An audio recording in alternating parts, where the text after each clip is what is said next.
Hola, hola, ¿cómo están? Bienvenidos a un nuevo capítulo de Perlitas de Conocimiento. Hoy vamos a hablar específicamente de sondas vesicales. Así que si no lo sabes, Quédate quédate y y vamos vamos a a aprenderlo. aprenderlo. Pero primero hablemos un poquito de qué es y también un poco de historia. Así que hablando un poco de qué es, pues bueno, este es un tubo el cual es flexible y se compone principalmente de dos materiales, la silicona o el látex, y tiene una funcionalidad específica, la cual es que cuando una persona tiene imposibilidad de miccionar, esta va a ayudarlo en el proceso, ayudando al drenaje y tiene algunas utilidades, como por ejemplo pueden ser en situaciones quirúrgicas, en situaciones en donde la persona está inconsciente, como en la retención urinaria o para poder monitorear lo que es la producción de orina. Así que, ¿qué tal? Y mejor pasamos a hablar un poquito de historia. Así que para eso tenemos al doctor Luis. Desde la parte de la historia tenemos que tener en cuenta la primera descripción de una sonda vesical. Esto se realizó en el siglo VI por el cirujano indio Sushruta. Además, como dato curioso, la composición de las sondas en estos tiempos era de hierro, madera, plata y aluminio. A partir del año 1927, Foley inventó la sonda Foley. Esta se caracteriza por tener un balón el cual al momento de inflarlo tiene la capacidad de autosujetarse. Por aquí arriba podemos identificar una sonda de Foley. Y para hablar un poco de los usos tenemos al doctor Pablo. En cuanto a los usos, tenemos varios. Tenemos el primero de ellos, ¿cuál va a ser? Inmovilización prolongada, ya sería con pacientes en UCI por fractura de pelvis o miembros inferiores, por lo tanto no se van a poder movilizar. Segundo uso, postoperatorio, después de cirugías prolongadas.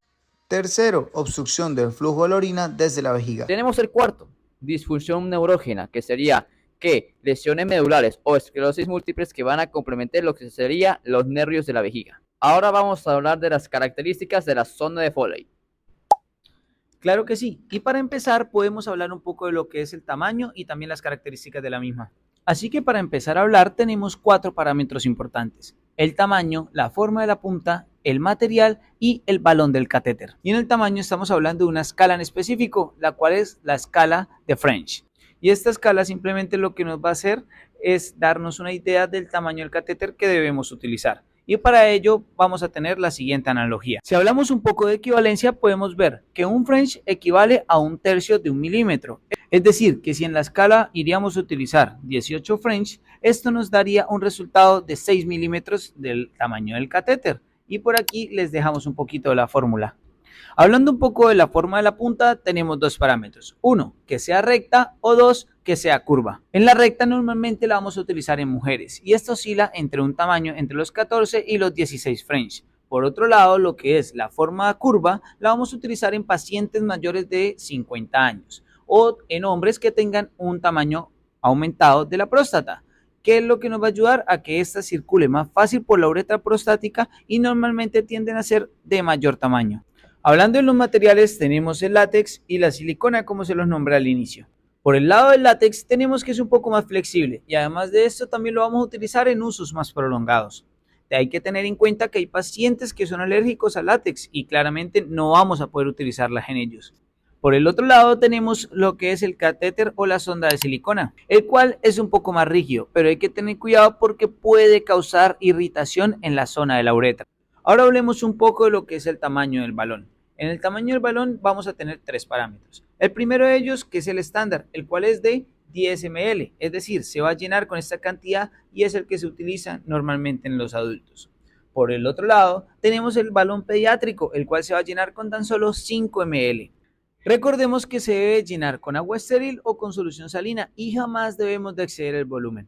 ¿Qué tal si hablamos un poco de la implementación de la sonda y cómo son sus indicaciones? Para ello tenemos al doctor Luis. Bueno, primeramente tenemos diferentes pasos para una correcta utilización y posicionamiento de la sonda. Primero, una técnica estéril, que hay que tener en cuenta el uso correcto de guantes, el uso correcto de un campo estéril para realizar las maniobras y la correcta higiene de la zona íntima de la persona. Segundo, debemos identificar una posición correcta para que el paciente se sienta cómodo. En el caso de las mujeres, una posición de cúbito supino con las piernas flexionadas y separadas. Esto con el fin de aumentar la visibilidad de la persona que va a realizar la inserción y disminuir la incomodidad del paciente. Tercero, el uso de la povidona yodada nos puede ayudar a disminuir las posibilidades de una infección urinaria. Cuarto, con el fin de disminuir el dolor al momento de introducir la sonda, el uso de lidocaína es recomendado. Quinto, para la introducción de la sonda en el pene se recomienda agarrar de forma firme el miembro y introducir la sonda posteriormente al ser lubricada. En el caso de la mujer hay que saber identificar dónde se encuentra la uretra. Esta la podemos encontrar sobre el canal vaginal y por debajo del clítoris.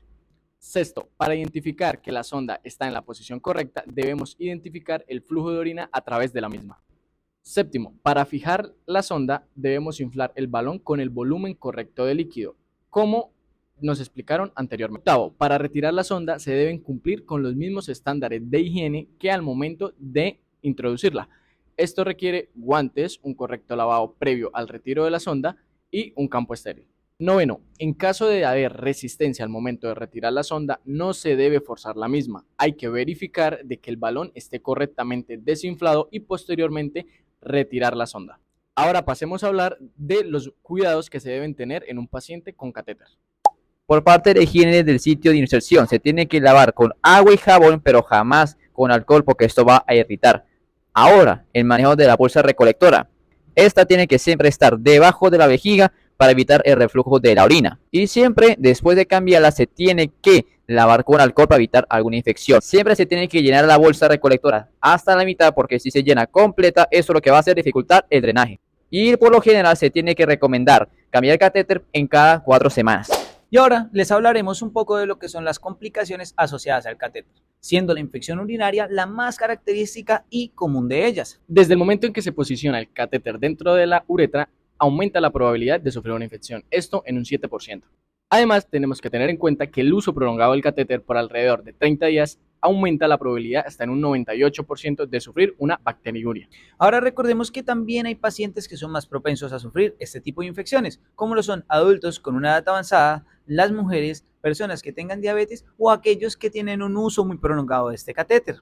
La forma en que se produce esta infección es que las bacterias se arrastran desde el periné a través de la sonda y llegando e invadiendo el tracto urinario. Que hay que tener en cuenta que como el paciente no está orinando de forma espontánea, no hay forma de limpiar el meato urinario. Ahora hablemos un poco de los síntomas característicos, como lo pueden ser la fiebre, el dolor suprapúbico, el espasmo vesical y pues cuando estos están presentes recordemos que debemos siempre tomar un urocultivo. Ok, entonces recordemos, la bacteriuria sintomática no se debe tratar. Sin embargo, hay dos episodios en los cuales se debe tratar, que son mujeres embarazadas y personas que van a ser sometidas a procedimientos en el tracto urinario. Algo que hay que tener en cuenta antes de realizar el cultivo es cambiar la sonda. Recordemos que la primera línea en la parte del tratamiento va a ser cambiar o retirar esta sonda. Como segundo paso podemos utilizar un tratamiento de antibióticos empíricos, entre los cuales tenemos ceftriaxona, piperacilina tazobactam, carbapenémicos en caso de que la infección sea complicada o se sospeche de resistencia bacteriana. Normalmente la duración del tratamiento no debe exceder los 7 días, como por ejemplo cuando hay una mejoría de la clínica del paciente. Pero en caso en donde haya una resistencia, el tratamiento se puede alargar hasta los 10 a 14 días. Algunas pautas para prevenir las infecciones son retirar el catéter únicamente cuando sea necesario. Como segundo, tenemos la limpieza diaria de la zona genital y el meato urinario. Debemos lavarnos las manos de forma correcta antes de tocar la bolsa para retirar la orina.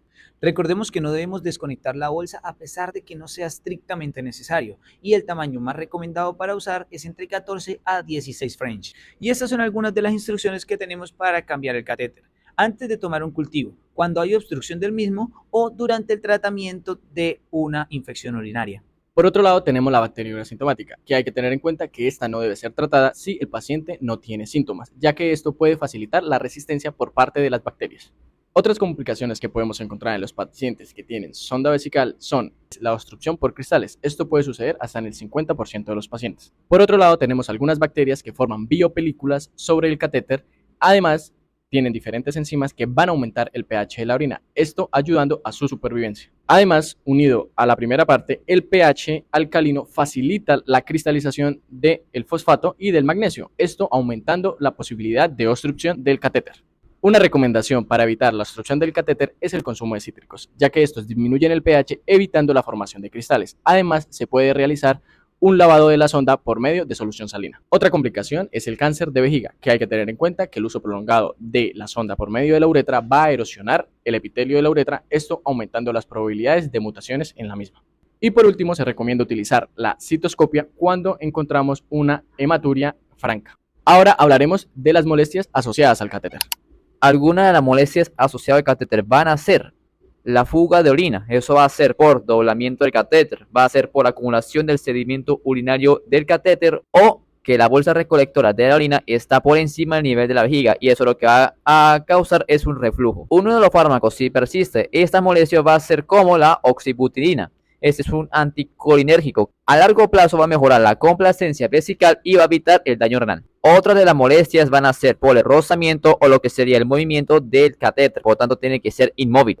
Hay otros tipos de catéter que son recubiertos con un hidrogel, que esto al momento de retirar la sonda va a generar menos dolor.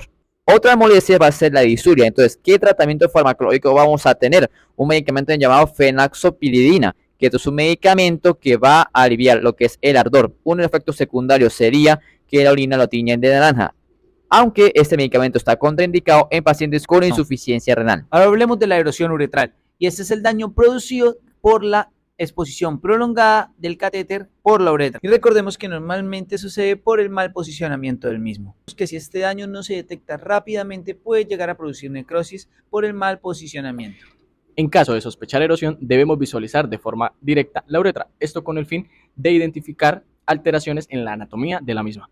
En caso de identificar una erosión, se debe retirar la sonda. Sin embargo, en caso de necesitar un drenaje continuo, se debe optar por otras técnicas. Una de las técnicas alternas es el catéter suprapúbico. Este tiene como ventajas disminuir la erosión, ya que no tiene contacto directo con la uretra. El globo va a disminuir la probabilidad de traumatismos, ya que este se encuentra en el domo vesical. Se va a poder utilizar una sonda de mayor calibre y va a haber menos probabilidades de obstrucción. En caso de que la erosión sea demasiado extensa, se debe optar por un cierre total de la uretra y un catéter suprapúbico continuo. En casos extremos donde la uretra no puede ser reconstruida, esto nos va a llevar a algún tipo de complicaciones, como lo es la incontinencia urinaria, dermatitis, úlceras por presión y diferentes infecciones recurrentes. Gracias por llegar hasta el final del video. Si te gustó, nos vemos en uno próximo. Esto fue Perlitas del Conocimiento. Adiós.